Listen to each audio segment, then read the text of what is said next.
to be learned about this strange world. But the journey to the edge of space was not far enough, not far enough, not far enough. Hello, everybody. Welcome to the Ethereal Explorer podcast. Today we have a super exciting episode with Darcy Stewart, and the episode is on death.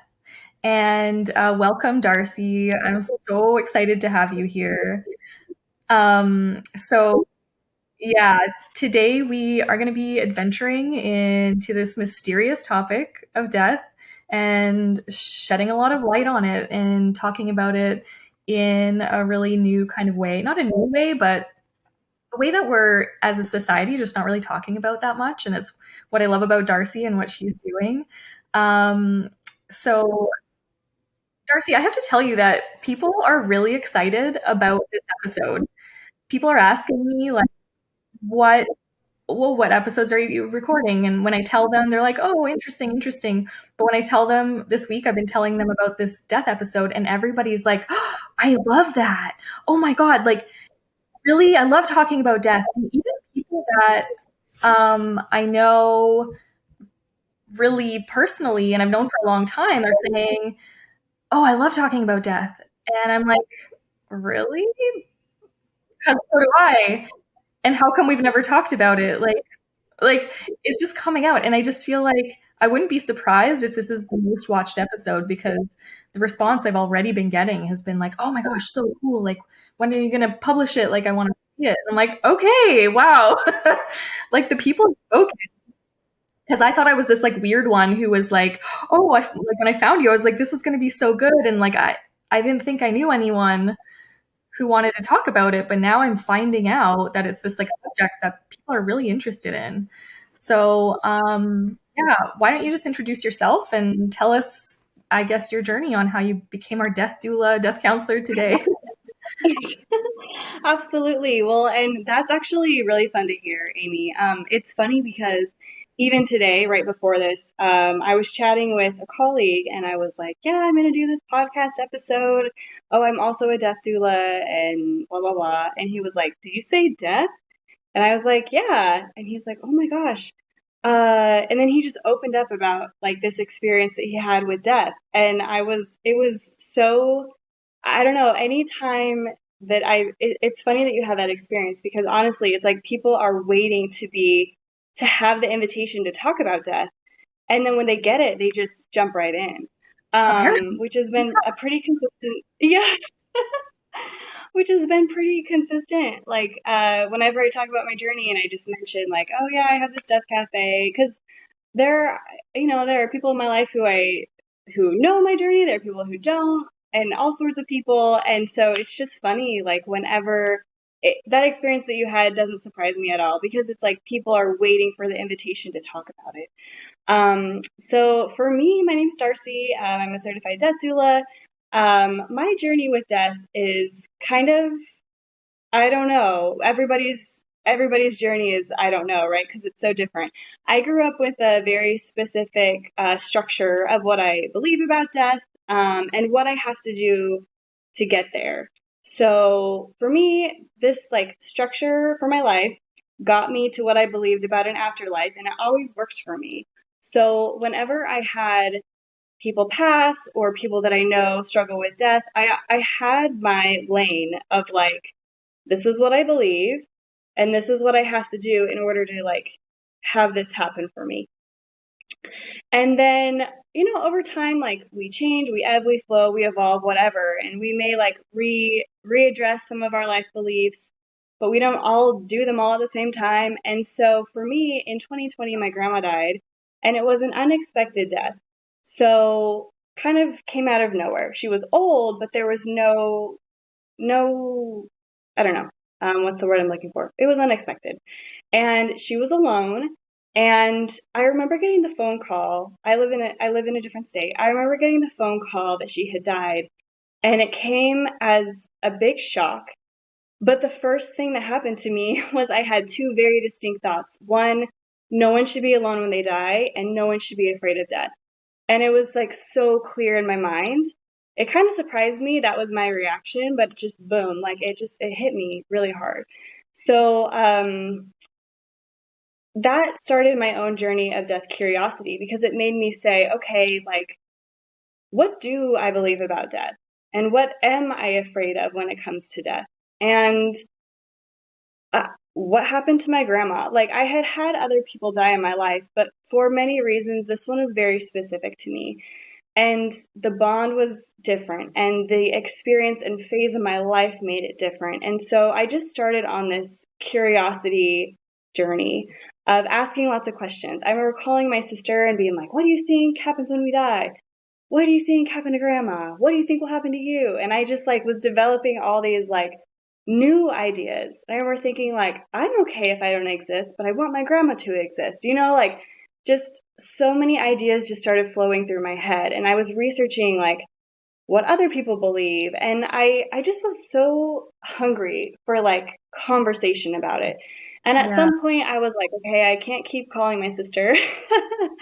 And at some point my friends were like, I am sorry this happened, but like we all moved on. So I found myself just like reading articles, or I don't know, I would just pick it up and get curious and then put it down.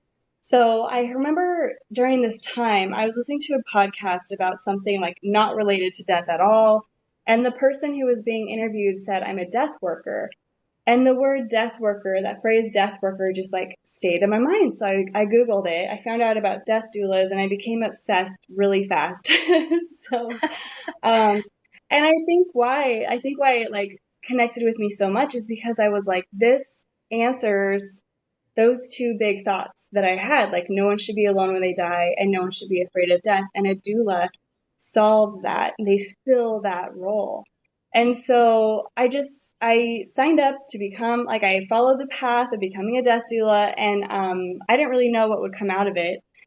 And I just followed it with curiosity. You know, that was my journey into death. And so I followed the death doula training with curiosity and came out of it meeting so many amazing people and like really opening up my own mind about what's possible. And now my passion points are really this, you know, like bringing the conversation to light, helping people address their fears, making sure that we're integrating death with our life now, every day, not just when we hit a crisis, but before and then every day. So, yeah, and my own, I'm sure we'll talk about this later, but you know, like it's kind of funny because as a death doula, one of the things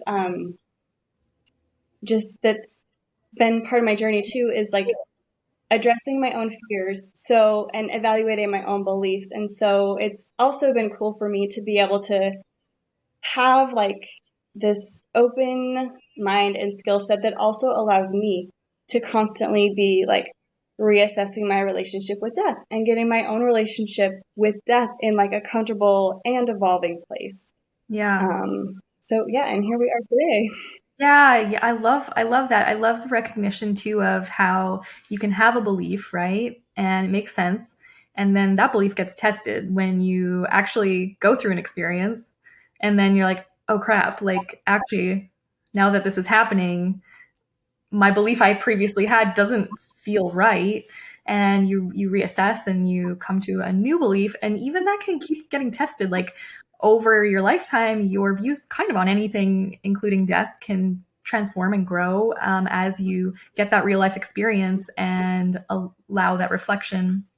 So it can kind of be our thoughts on death can kind of, well, evolve, right? Over time. It's not like we have to know what the answer is right now and subscribe to it and hold fast to that. It's like, let's just let it be this organic process that we hopefully through people like you get new tools to help us consider over time.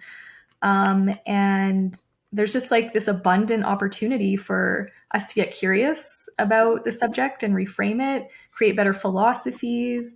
And the word that you use that I really like is integrate it, because when you said integrate it, it made me realize that, we don't integrate it. We push it to the darkness and we don't deal with it until we need to. And there's fear around it. And honestly, this episode is part of a series I'm calling Paradigm Shifts, because paradigms are sort of like these things in our society that we have these established ways of working with them, but the old ways aren't really resonating on a mass scale anymore for a lot of these things, death included. I just feel really on a deep level that we're ready, and at large, just desiring a new way to look at death. And we're sort of done with the fear and the grief and the tabooness of it. And I think people are really hungry, as I've said, as we've seen, and as we're seeing now, hungry for this conversation. They're hungry for the transformation of the way we look at this. And that's why I'm so happy about you and the work you're doing, and even this conversation and the death cafes that you host. It's like, we just need to start talking about this. Why, can I ask if you have any theories, like, why is death so hard for people? Oh gosh. I think one of the biggest reasons is that word taboo, because you're never ready for it. You know, like even if you woke up every day and you were like thinking about death every day all the time, like I don't know that anyone can, well, that's not true. Some people have said they feel ready to die. I guess I think the reason why it's so hard for people is because of the taboo nature that we have. And it hasn't always been this way. Like one thing that was really compelling to me about like taking on this doula role and working in this field of people is seeing that like in other places of the world, in other timelines of history, death is more present. You know, like it wasn't always a thing where people would be like dying in a hospital when you wouldn't be there with them, and then or they would die somewhere and be taken away from you immediately, or someone else cares for the dying and it's not you. And it's not to say that like any of those things are inherently good or bad, but there are times and places where it's just a more communal experience in general. But like where we live and the time that we live, it's not like that. We don't really see death a lot and we don't talk about it a lot. So when it happens, it's so big. And Mm-hmm. you know, like grief is just part of the equation. And like fear can be just part of the equation, but like it's almost normalized to not talk about death, you know? It's almost normalized to push it under the rug. Even when we experience death in our lives, people move on and they don't expect for you to keep talking about it. My grandpa died when I was like 14, and 14 is so young.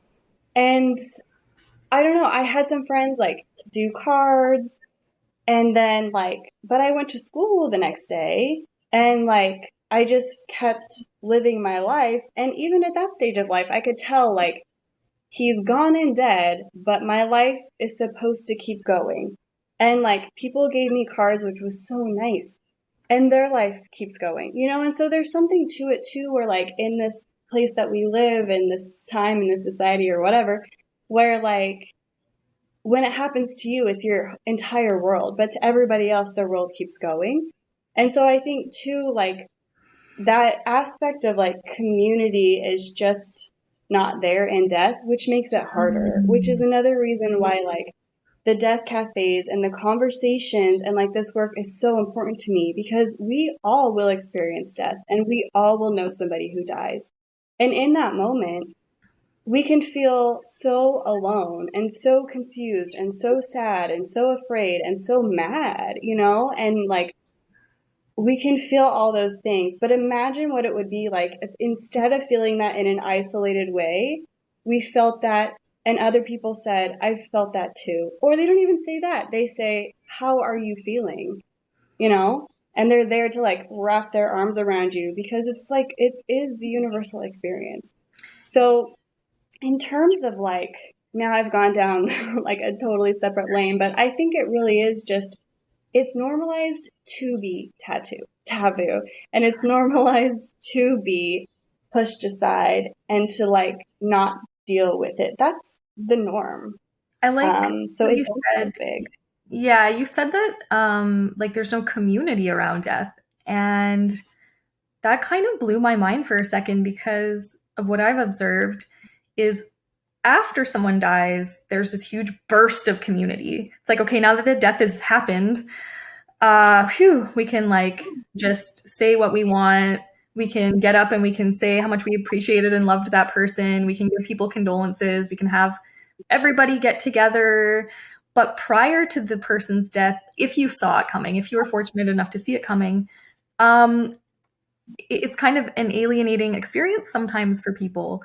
For a person who's dying, and everybody's different. You know, some people might use it as an opportunity to receive more, to receive more of anything, attention, love, anything. So it might push somebody to share more and talk a lot about it. Or I think more often is that it makes people go a little bit internal. So my dad died from lung cancer and he had a bit of a battle with it for some years, and he was really quiet.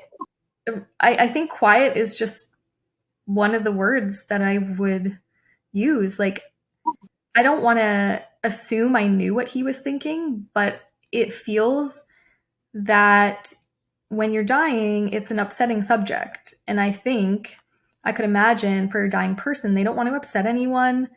They don't want to be depressing. They don't want to make anyone uncomfortable. We just like didn't talk about it. Like, he's dying for years and we didn't really talk about it. And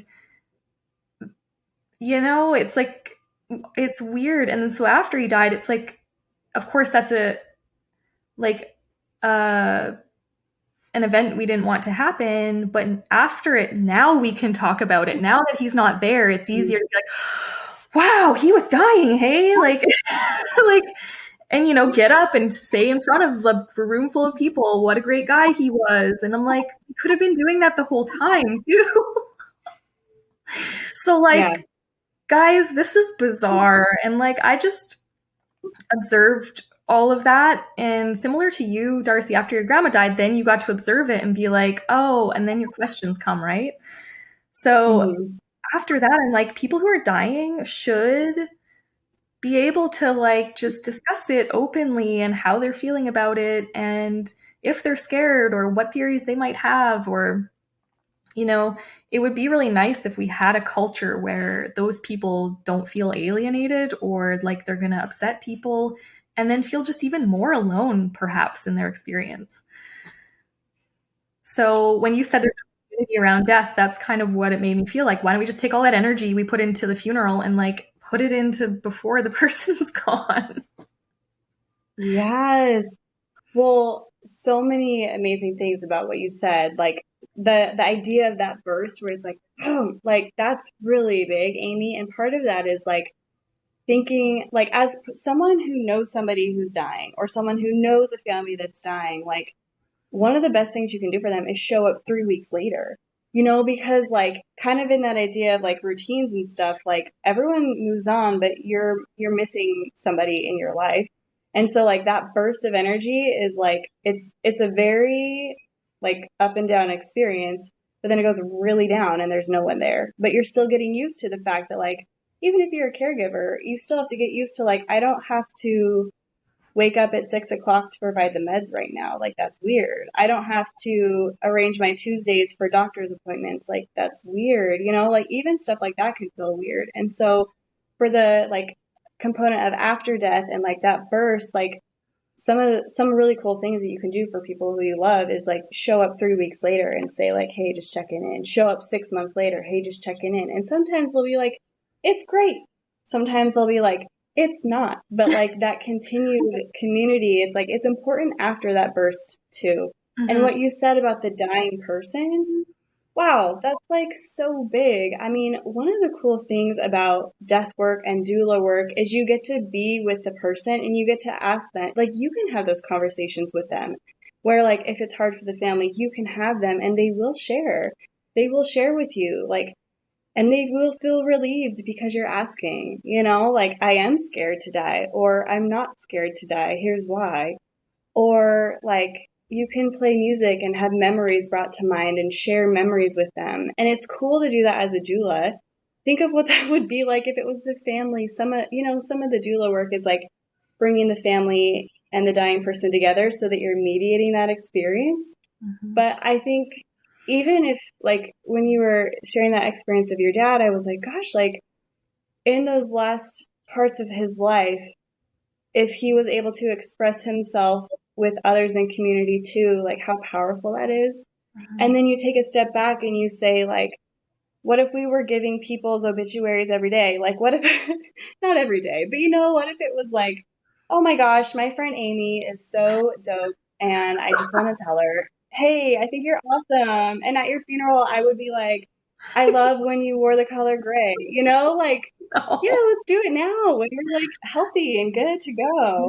I yeah. think Mm. there's something to that too, where it's like accepting our mortality when we don't have to, but talking about it, knowing that it's happening, like that's very enriching too. I love that. And I wear Is that, gray a lot, so I think you're yeah. channeling me. So, Ah, yeah, yeah. Wow. That's really What a amazing. beautiful experience that you.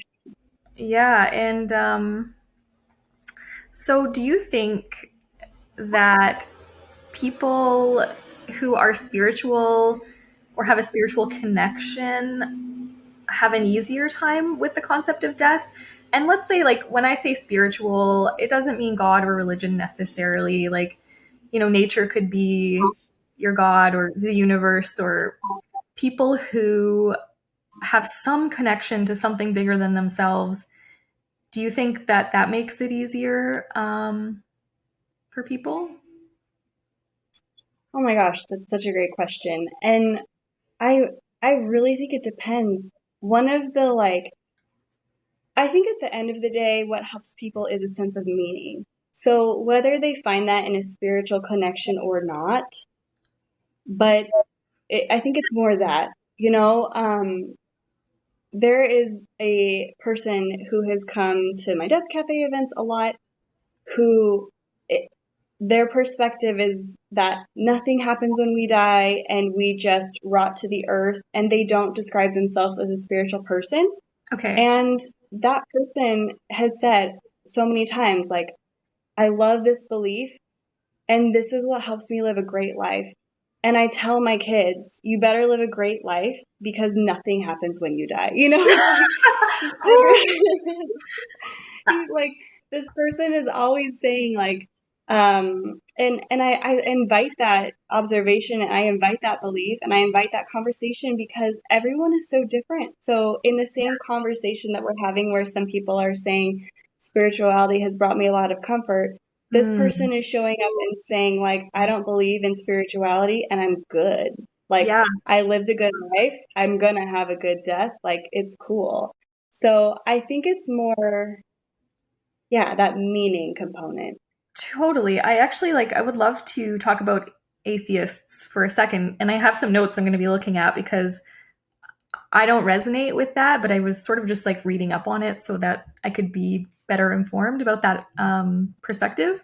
And I got some like eye-opening like information. Like, I have a lot of respect for this point of view, although like it's not mine. But so like atheists, they believe that we're basically just organic matter and that there is nothing after your death and your body goes away, and well, that's it, right? And I always used to think like that is so cup half empty, that is so pessimistic. That person must be depressed. Like I had what I sadly admit now is just like so much ignorance like on my view of that. But I what through my reading I realized that there's like a great sense of peace for those people because they know what happens. Like, like they deeply believe that and know that.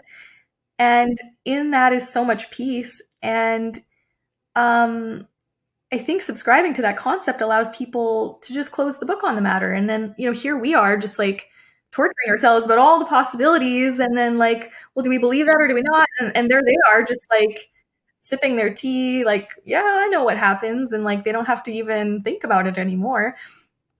But I read this blog, and it was like all these little excerpts from atheists on what their feelings about death, and it was like so beautiful, actually. And I'm gonna read one, and they were all anonymous, but this one says, "My afterlife will be in the memories of those I knew, those who loved me, those who carry me on in their hearts. I myself cease to exist. This gives me a shockingly beautiful sense of the now. Being in the present, the here and now, is the ultimate reward of life." And I was just like, whoa, like they release the concept of there being anything else, and then they in that can enjoy the now, which is where life exists. And that's the hardest thing for so many of us to do, is live in this now moment. And so I thought, holy crap, sometimes, like, depending on the framework of your atheist belief, it could actually empower you to just live the best life you can. And then if later you find out there was more after you died, well, hey, that's a bonus, right? So, that was really interesting for me to find out, and a really cool perspective. But I believe personally that I'm basically indestructible. Like, not I as Amy. I'm not going on as Amy for 1,000 lifetimes, and it's not like reincarnation as such, but like on a deep essential level, I feel that I'm more than a body. I feel like the body is this organic thing that my essence or spirit or whatever, is anchoring into at this time, and the body perishes, but there's this essential, I don't know what it is, spirit or quantum mesh or whatever of my essential energy that goes on. And I don't really feel the need to know necessarily more than that, but I mean, that's my thing. Yeah. What first that quote that you read like literally gave me chills. Like that was so powerful and so much meaning behind that. And then hearing you describe kind of like where you're at with your beliefs, I'm like, yeah, like that's so beautiful. And I think like one of the one of the things that just like blew my mind and like totally shattered it and like made death a more accessible experience for me and topic was this idea that like we all get to believe whatever we want and we get to change our mind whenever we want. I think maybe part of what's taboo is like we don't really know what happens, and so we pick a belief system and then we never question it, or we do, but we don't know what to believe instead. And then we feel friction and it's just weird, so we're just like, ugh. But like what's really empowering and makes it kind of fun is like, yeah, you get to believe anything at all, and no one can change that. And like you can say that about politics. You can believe whatever you want.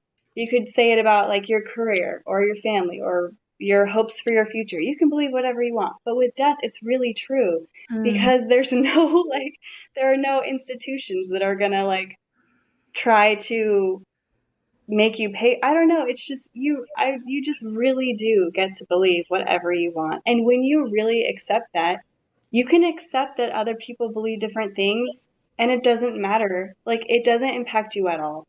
So like I think that alone can release a lot of that taboo nature of thinking about death when you decide like I get to believe anything and I get to change what I believe at any time. Yeah. Like I think one thing you said about, when you're talking about what you believe, part of me is like, what I think is possible, why not both? Like, if we can exist on in some way after we live, but at some point in our existence cease to exist. Like maybe for this guy, like he's at the point in his existence where like he will be no more. But for somebody who believes they're gonna live on, maybe they will. Like that's also possible. And so I think like what makes death come to life in part is realizing like, yeah, anything is possible and I get to get creative with what that means. I like that. And also I know that humans like to know what the answer is. We like to see proof. We like to have like if we, I know for a lot of people, if it's too fluid, they're like, well, then we still don't know, and then there's still like the mystery is uncomfortable. But it's one of those things, and I think I'm quoting you when I say this from a conversation we had once before, was that death is unknowable, and that embracing just the mystery is kind of just the project here, Yeah. Yeah. Embracing that mystery. And also, when you choose what it is you believe, like, because you can believe anything and you choose what you choose it because it feels so true to you. You choose it because it resonates with you. You don't just choose it like, put your hand in a hat and pick one out and be like, okay, that's what I'm choosing now. You choose it based on your life experience, the feelings you have, your intuition. So it sounds kind of like without basis, but the basis is that it feels right to you. And then you feel like you know it, and maybe you do know it because that's like true for you in that moment. So yeah. Oh my gosh. That's so huge. You're right. Like, it can sound very overwhelming to like, that's not very black and white to choose whatever you want. But like, you express that so well, Amy, because you're making choices for like what gives you comfort and what gives you like meaning and what makes you excited to like take your next breath, And like, it's really, you get to choose based on what's important to you, and you express that so beautifully. Thanks for sharing that thought. That's good stuff. No worries. I mean, I have so many thoughts. I'm like looking at all my notes. I've had so many thoughts about this leading up to our podcast. I'm like, so many cool things to go over and talk about. But I'd like to add one thing about it's on that subject of being able to choose like what you believe, or almost like using your imagination and your intuition together to come up with something for yourself. But because I kind of tend to be science minded, so I think I'm going to bring spirituality and science and all of this together right now, because I think there was a time when I didn't really have a relationship with spirituality. And honestly, my relationship right now is like, I'm not religious, and I'm not, I don't subscribe to any kind of dogma. I just feel my spirituality is that I feel like there's more, and that can be it. That's as simple as it is for me. But prior to that coming into my field, I did consider like, oh, well, maybe atheism is right, because we don't have proof of anything else. Like, of course, the body probably just does rot because we don't have any proof of anything. But now that I feel this like spiritual connection, and I feel like there's something more, it's allowing me to imagine more. And I think some of the greatest scientists that we've had in humanity have had spiritual connections and even been religious. And so looking at things with a science mind and wanting proof and wanting finality in your answers isn't totally at odds with spirituality. And in fact, they work together, I think, quite well. One of my favorite quotes I think that I've ever heard was from Neil deGrasse Tyson, and he's like the rock star astrophysicist of our day. And he says that spirituality is exploring the forefront of the mind, which I love, because it just feels like that's where expansion happens. That's where you can start finding more meaning, as you said, like more connection, more answers almost. But also, I want to say that Einstein, he's the other guy. I'm gonna tell you a little paragraph about Einstein, which is really cool. This is in a book called "You Are the Universe," and it says that Einstein's theories toppled time and space. What few understood was that Einstein imagined this new reality. He didn't work it out with mathematics on a chalkboard. From childhood, he possessed a remarkable ability to picture difficult problems in his head. As a student, he'd try to visualize what it would be like to travel at the speed of light. And once he got a mental picture of a problem, Einstein looked for an equally intuitive solution, which makes his solutions so fascinating because, for our purposes, this is how much imagination was being applied. So, what's really cool about science and all of these people we know in the past is like they used their imagination to imagine what was possible and then worked backwards to prove it. So, what I love is that to say, oh, you can believe what you want about death feels like, well, where's the proof? Where's the, and it's like Einstein did not have, in humanity, we didn't have the proof of anything he imagined. We all sometimes need to go there. We need to explore the forefront of our minds, let ourselves go there with our imagination, and then work backwards sometimes, right? And that's a scientific method that a lot of these really famous people have used. And so in my oh, I'm spiritual and I just feel like I go on after I live, like it feels like, well, that's not very sciencey, but I think it is. I can be channeling Einstein right now with this. Say it again. I said I could be channeling Einstein right now with my theories. So. Yeah. What's so cool about that is, like, in a way, you're doing the scientific method on yourself because you're like, I believe this, and it's kind of unstructured, and I'm imagining it kind of, and it feels a little weird. But then you're like, but I'll test it on myself, and like if it works, you keep it. If it doesn't, you don't. I think that's cool. But the thing is, and I think for people who like to have proof, I think it's good to know that proof comes later sometimes. Sometimes hundreds of years later. Like, just you have to have imagination and feel what's right for you, and then this little sprinkle of faith just to hold to what feels true to you. And then I feel like that's a good place. Yeah. Well, and sometimes like take a total scientific approach. Like, take it and see if you like it. And if something changes in your life and you're like, I don't know if I like that anymore, try on something else. It's like sometimes it can also be the reverse where you're like, nope, like this is exactly what I believe, and like this specific structure works for me, and I like don't question it because it's proved and all this stuff. Like, it's just something might change that. And to know that, like, if you come up against that and you can tweak it, it just is, it's a comforting thing to know. Like, sometimes you choose to believe something that is very rigid and is very, like, proven and is very structured, and that's what you choose. And then just knowing that, like, if that ever comes into question, it's okay, Yeah, I think it depends, obviously, personality types. Some people like that finite, like, tell me what's going to happen. And some people like the I choose to believe this and I'm going to walk into this mystery. So yeah, it's so individual. So what you do with people is so individual, right? Like, it's almost artistic.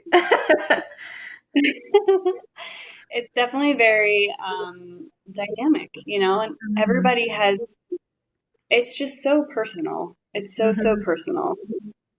Do you have any beliefs that are sort of solidified for you on what happens? Honestly, like, ever since that moment of, like, I get to believe whatever I want, I've changed my beliefs several times. And sometimes I believe, and like sometimes I believe something for myself that's different than I believe for, like, another person. Like, there's some people in my life that I know have a very, like, specific belief system, and I'm like, I want that to be true for you. Like, I really do want that to be, like, what happens for you. And, like, I know that gives you everything that you want and need, and, like, I want that to be true for you. And I can't picture anything else for you because you talk about it all the time. But for me, I'm like, but I believe something different for me. And so honestly, like, I'm probably the poster child for, like, ambiguous, like whatever, when it comes to death, because I'm all over the map. I change my mind a lot.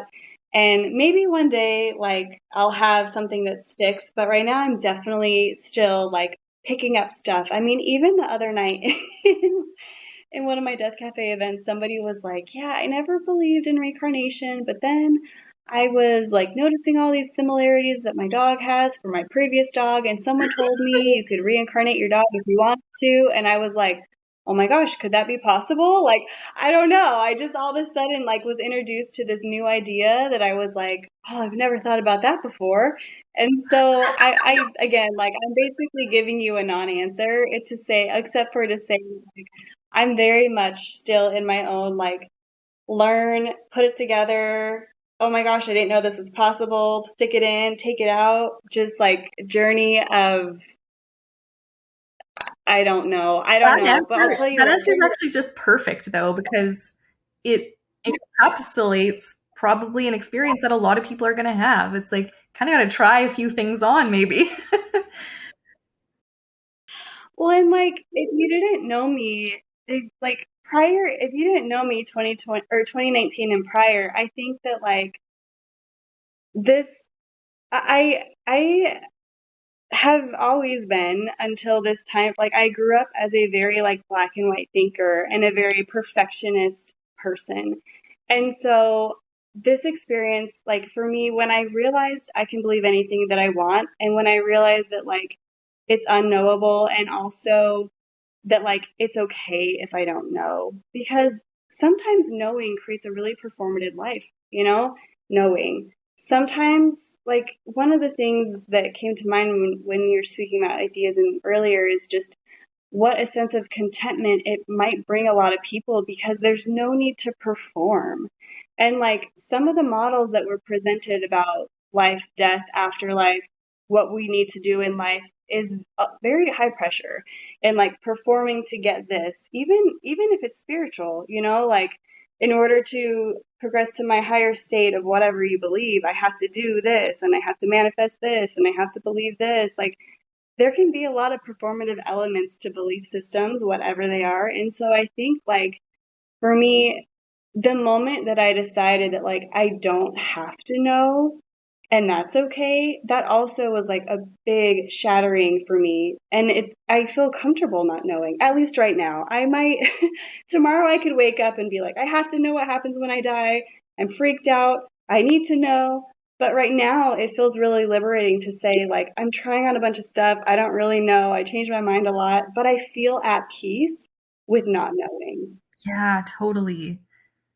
Really, I think that element of finding peace in something is what we are striving for.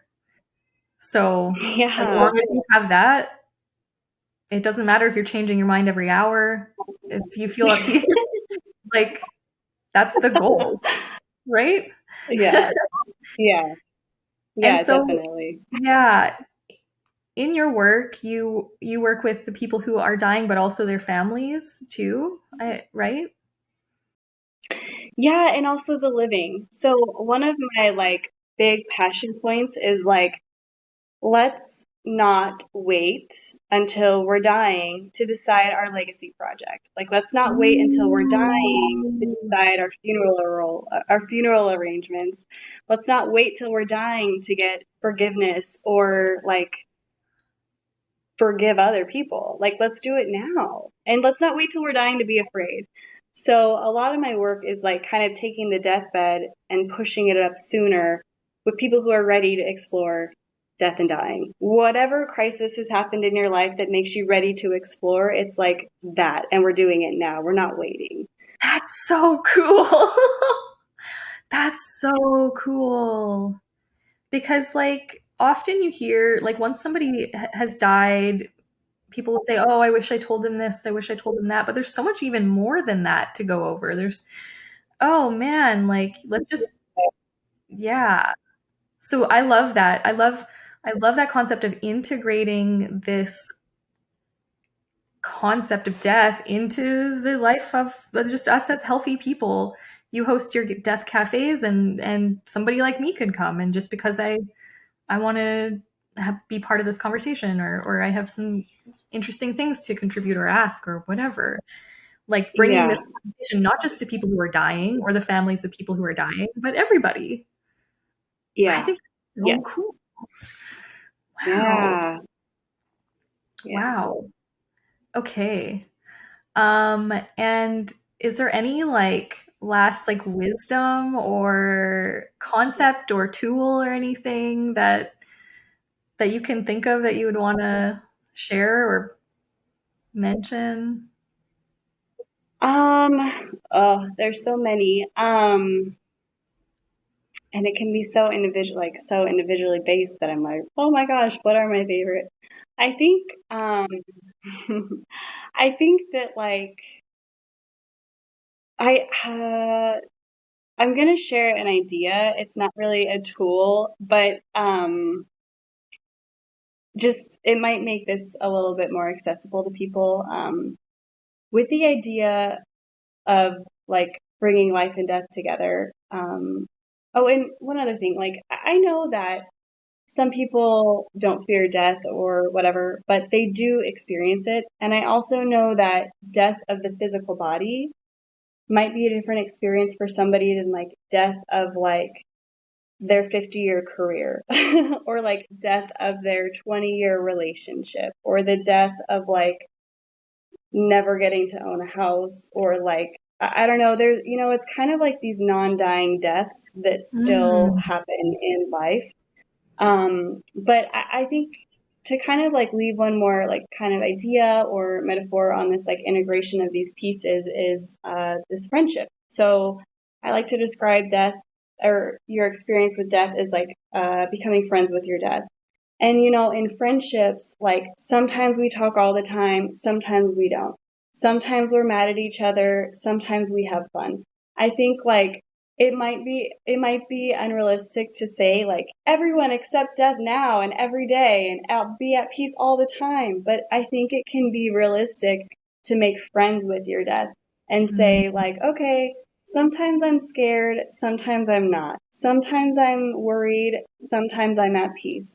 Sometimes I know what I believe, sometimes I don't. And it's like a friendship. Like sometimes Mm. you talk a lot, sometimes you don't.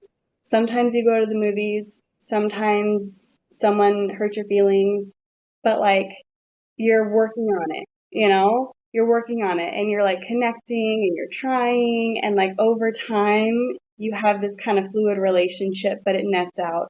And I think with death, like that might be a more approachable way to think of it, where you don't have to like accept it tomorrow, but maybe the work that we're doing is really like knowing it better, liking it a little bit more, or at least not hating it, talking to it a little bit more, like talking or connecting with people about it a little bit more. And so it's kind of like this spectrum of like friendship with your own death. And that's a way to kind of approach like, how am I going to integrate these two worlds? Or how am I going to get more comfortable overnight? Like, you don't have to, just like little things that can kind of create this friendship that you're building with it so that you know it more, you're more comfortable with it. It's part of you, you're part of it. Like it's all kind of coming together. And not just you, but like the people that you know and that you love, bringing that Mhm. into the friendship with death. But yeah, that's kind of a fun thing that I like to offer to people just to kind of make it more That's perfect. approachable because it still is big. Yeah. Yeah, that's great. I like that a lot. There's so many juicy things that we've just talked about. And I like your idea of that legacy, like starting that legacy project almost like before you're faced with your mortality. Just work on it now and like think about ways to bring community around death that are before a person dies or when a person is months into grieving, and like having your ideas about it be fluid. And I think most importantly, and something I love what you're doing, is you're giving the death conversation a platform. And as I've noticed, and as you have noticed, it's something that when you start talking about it, people are really interested to join the conversation. So I think even everyone listening to this right now, go call your mom or your friend and be like, hey, hey, what do you think about death? Like, oh, and be like, I don't know what I think. I'm going to start thinking about it because I think we are also not even prompted to be curious or to come up with anything often. So I think we should just, start being curious and seeing if anybody else wants to talk about it. And yeah. Oh my gosh, I love that. Yes, let's normalize the conversation. On your pencil Let's do phone. it. Unscheduled. On your pencil phone. I love it. Whoa. Oh boy. So funny. It's perfect. Oh my gosh, you're so wise. You have so much good information. Everybody, like anyone who is curious about this, and Darcy has got so much great information, and she's an amazing death doula. I just know it. Yeah, so I'm going to put your social media links here for everybody, and I appreciate you so much. Thank you for taking this time to help us illuminate this subject. Oh my gosh. Well, thank you for the invitation and thanks for having the conversation and bringing it to light. It's been so fun to talk about this with you, and just the fact that you're even open to having the conversation and inviting the space and like making it happen and sharing your own experiences is just so big. So thank you. I feel on behalf of like the collective that we want to bring this, conversation through. And honestly, like I said, when I was telling people about this episode, I thought, oh, I wonder if people are going to be like ready. I wonder if people are going to be interested in that, or just kind of like, that's kind of dark. But everybody was like, oh, what? Really? That's so cool. And I was just like, this is going to be the rock star episode. It's going to be crazy. So yeah, Darcy, thank you so much. I appreciate you, and you're amazing. And hey, maybe we'll do another episode another time. So thank you everybody for watching, and we'll see you next time.